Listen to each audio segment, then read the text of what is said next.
इसमें आरजेडी के भी लोग दावा ठोक रहे थे कि चतरा में आरजेडी को भी सीट मिलना चाहिए, और आपके विश्वास की सर क्या कारण है कि आप पे क्यों विश्वास किया गया? आरजेडी आज भी चुनाव लड़ी थी यहाँ से, और हम लोग भी चुनाव लड़े थे। गठबंधन में इस बार एक ही व्यक्ति को लड़ना था, तो इसमें आरजेडी का भी दावा निराधार नहीं था। आरजेडी भी यहाँ पर बराबर की हकदार थी। आरजेडी का भी जनाधार है, तो आरजेडी का दावा निराधार नहीं था। लेकिन अब कोई एक ही लड़ेगा, दोनों तो नहीं लड़ेंगे। तो एक लड़ेगा तो दोनों पक्षों का आगे तो ऊपर लालू यादव जी, आदरणीय लालू यादव जी जाने, आदरणीय मैडम सोनिया गांधी जी जाने, खड़गे साहब जाने, कहीं नहीं है कोई मतलब नहीं। हम लोग आपको दिखेंगे जैसे आर्मी के जवान सेना पर चलते हैं, एक थाली में खाते हैं और एक साथ कदम आगे बढ़ता है, एक साथ कदम पीछे चलता है, वैसे ही हम लोग दिखेंगे। आर्मी के सेना की जवान तरह कांग्रेस, आरजेडी और जेएमएम और माले एक साथ आपको दिखाएंगे। आरजेडी का साथ ही हम लोग सभी सर एक हाँ सर अध्यक्ष जी कहाँ गए हमारे?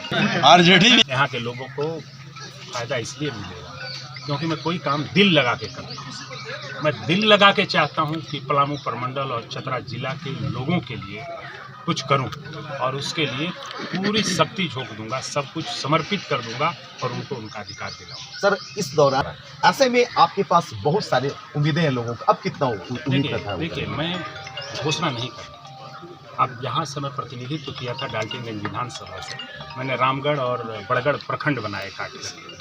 मैंने कभी उसके नाम पे वोट नहीं मांगा कि मैं प्रखंड बनाऊंगा, क्योंकि जो लोग कहते हैं कि मुझे ये काम करूंगा, मुझे वोट दे दो, वो पता नहीं क्या करते हैं कि नहीं करते हैं। मैं तो कहता हूं कि भगवान के आशीर्वाद से रेल किया, उससे कई बड़े बड़े काम होंगे जिसके लोगों ने कल्पना नहीं की होगी। बस अब हम लोग मैदान में उतरे हैं, जनता का आशीर्वाद मिले और इसके बाद काम। एक आखिरी सवाल सर, तो मैं बताता हूँ, आप आज नहीं, जितने लोग यहाँ हैं आप सबसे पूछ लीजिए कि आज के 2 साल पहले से जब मैं घूम रहा था, लोग कहते थे कि हाँ सुनील बाबू यहाँ नहीं आते हैं, तो आप पूछिए कि मैंने कहा है कि सुनील बाबू बहुत अच्छे व्यक्ति हैं, मैंने सबको कहा। वहाँ गलत क्या है उसमें? वो पार्टी गलत है। जो पार्टी हर उचित व्यक्ति को उचित काम नहीं कराती है, वो सब जनता को अपना बंधुआ मजदूर समझती है, वो पार्टी गलत है। सुनील बाबू अच्छे व्यक्तित्व के आदमी हैं, उनको एक बार असेंबली देना था, उसके बाद अगली बार लोकसभा देना था। वो काम करते तो बहुत अच्छा करते। अब ये 2 टर्म में सीख लिए थे, आगे वो अच्छा काम करेंगे। मैं ये आपको बता रहा हूँ कि इस इटखोरी के धरती में जो उन्होंने घोषणा किया है वो सारे काम पूरे होंगे, उससे अधिक जो हम समझ पाएंगे उसको भी काम करेंगे।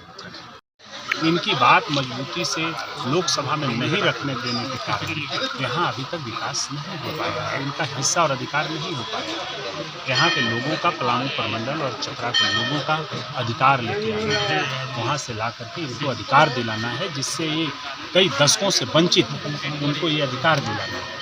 और यहाँ के नौजुवकों को, यहाँ का कोयला जाता है बाहर, नौजुवक जाते हैं, बिजली जाती है, वहाँ से लाश वापस आता है। इस परंपरा को तोड़ना है, यहीं इंडस्ट्री स्थापित करनी है, यहाँ जो माइंस चल रहे हैं यहाँ के लोगों को उनका हक दिलाना है। बहुत सारे कार्य हैं जो आगे भविष्य में होने वाले। भाजपा ने स्थानीय प्रत्याशी उतारा है, कैसे सामना करेंगे? भाजपा तो हमेशा से गलत करती है। पहले भी अनुभवहीन लोगों को बैठा दिया, और जिस कार्य के लिए जो व्यक्ति है वैसे लोगों को नहीं दिया। अभी भी वही करता है, सीधे उठा करके देश चलाने के लिए भेज देती है। जो पहले तो उनको कहना चाहिए कि सीखिए भाई, पहले किसी को विधानसभा लड़ाओ, पहले किसी को सरकार में, राज्य में कुछ काम दो, किसी पद पर रख करके कोई अनुभव ले, इसके बाद कोई काम हो। अब भाजपा समझती है कि जनता मेरा बंधक है, हम कहीं से किसी को ला करके दे दें, कोई भी जीत जाएगा, चाहे बक्सर से ले आवें, चाहे गया से ले आवें, चाहे वो व्यक्ति अनुभव हो, उसकी योग्यता रखता हो या नहीं रखता हो। ये मुझे नहीं लगता कि भाजपा के जो लोग सोचते हैं वो इस क्षेत्र के लिए या देश के दूसरे क्षेत्रों के लिए सही तरीके से सोचते हैं। धन्यवाद।